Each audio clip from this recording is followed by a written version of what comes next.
Assalamualaikum warahmatullahi wabarakatuh.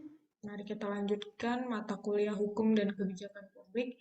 Dan hari ini kita akan bahas ya kebijakan dalam perspektif politik dan hukum. Nah, pertama kita bahas ya terkait dengan politik itu juga berkaitan dengan yang namanya policy atau kebijakan. Kebijakan hukum ya, legal policy, proses dan hasil konversi antara perpaduan dari politik dan hukum. Jadi kebijakan hukum itu memuat ya substansi dari politik dan hukum. Kenapa ada unsur politik dan hukum untuk menciptakan suatu kebijakan hukum? Karena tidak mungkin adanya hukum, tidak mungkin apa namanya eh, tidak mungkin adanya hukum tanpa adanya proses politik ya misalnya di DPR untuk membuat sebuah undang-undang gitu ya. Terus berbeda lagi sebelum menjadi hukum maka ada kebijakan hukum. Seperti di awal kita sudah bahas ya, kebijakan itu merupakan alternatif-alternatif keputusan yang akan diambil, kebijakan yang akan diambil gitu ya. Jadi dalam menciptakan suatu hukum ya pada awalnya itu prosesnya bermula dari proses politik, kemudian kebijakan hukum yang berisi alternatif-alternatif kebijakan apa yang akan diambil sehingga akhirnya menjadi suatu produk ya yang konkret dan juga atas hasil dan proses dari konversi antara politik dan kebijakan hukum maka akan menghasilkan hukum. Jadi kebijakan hukum itu eh, apa namanya ada kaitannya ya dengan politik dan juga hukum karena proses untuk menciptakan hukum itu harus melalui proses politik, kemudian juga adanya proses kebijakan hukum ya. Jadi dirumuskan dulu apa kira-kira yang positif negatifnya jika apa namanya hukum itu diciptakan. Misalnya saja untuk menciptakan hukum ya, dalam hal ini undang-undang itu ada namanya DIM, daftar inventarisasi masalah. Jadi diinventarisir dulu masalahnya apa aja. Kemudian kebijakan-kebijakan apa yang akan diambil. Nah, itu adalah kaitannya antara kebijakan hukum ya sesuai dengan materi kita hari ini, kebijakan dalam perspektif politik dan hukum.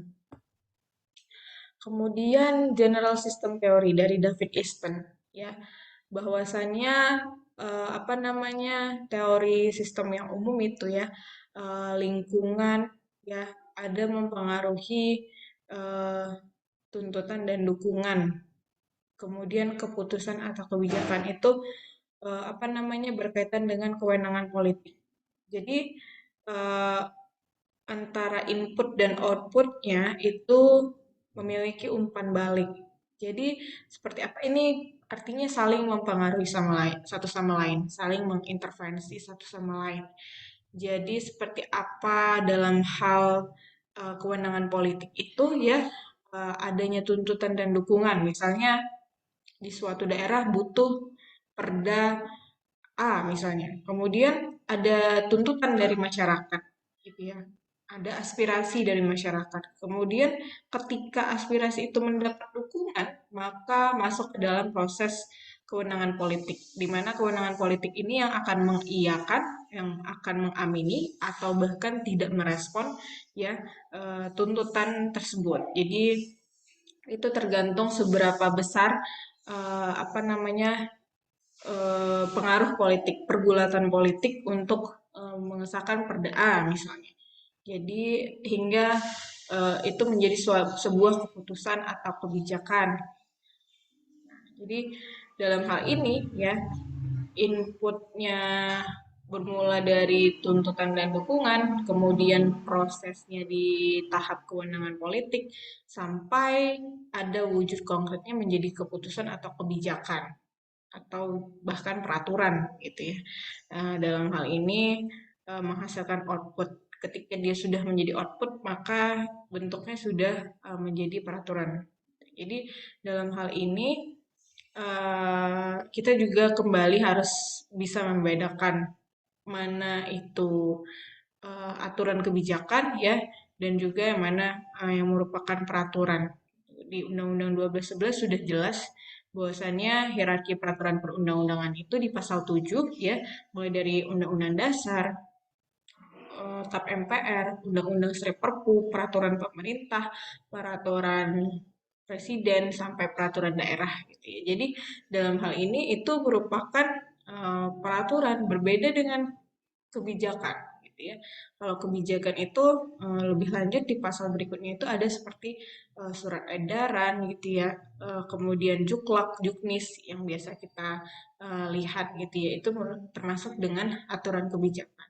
Nah, kalau berbicara hukum, maka seperti apa kebijakan hukum yang akan diambil itu eh, tentunya ya akan dipengaruhi oleh proses politik. Jadi ada kaitannya politik dan hukum itu sebagaimana Profesor Mahfud MD menyatakan bahwasannya politik tanpa hukum itu adalah angan-angan gitu ya. Begitu juga sebaliknya. Jadi nggak mungkin ada hukum kalau nggak ada yang buatnya gitu. Karena proses pembuatan hukum itu ya memang proses politik gitu. Tapi seperti apa public policy ya, kebijakan publik dan ataupun legal policy, kebijakan hukum yang diambil itu memang bukan lebih dominan warna politiknya, tetapi harus diambil berdasarkan hal itu memang benar-benar merupakan kebutuhan dari masyarakat. Jadi antara politik dan hukum dalam mengambil kebijakan hukum itu harus berdasarkan apa namanya memenuhi ekspektasi masyarakat, bukan untuk kelompok semata, bukan untuk kepentingan pribadi semata.